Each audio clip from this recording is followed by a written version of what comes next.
Good afternoon. My name is Denise Scotto, and I am the Vice Chair of the NGO Committee on the Status of Women here in New York City. I represent the International Federation of Women Lawyers here as well. The past 10 years in particular have brought great strides in terms of the advancement of women's human rights and development. In terms of the International Criminal Court, we have codified certain crimes against women in terms of sexual crimes, and rape is a war crime, which is extremely significant.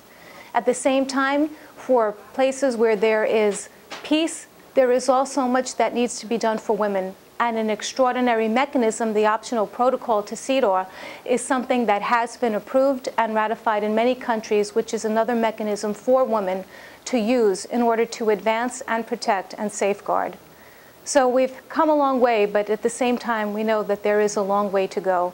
We see different places in the world, and we see situations that have not changed. We look at the example of the Korean comfort woman from World War II, and we see what's happening today.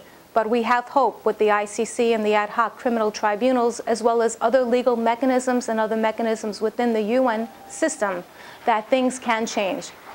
It's my opinion that as lawyers and advocates, we are the ones who must facilitate change. We must hold governments accountable, and we must, one, use these mechanisms that we have, two, work creatively to figure out how we can use these mechanisms, three, how can we strategize and advocate at the highest levels and at the lowest levels, and have legal literacy for everyone in our professions, but everyone, individuals in any capacity, so that they can understand what it means to live in a country, to live in a world where the human dignity and security is protected.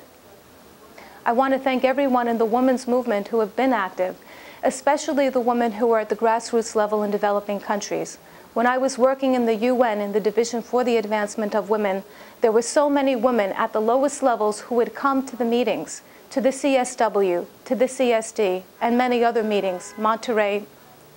You know the meetings that I'm talking about. And I have to say that these women were so inspirational. The work they were doing with the little resources and the little knowledge really was something that just opened up my heart and gave me hope and inspiration. And I know from their mouths, from different countries all over the world, the difference that the UN and this intergovernmental process has made in the daily lives that they have when they go back to their own countries.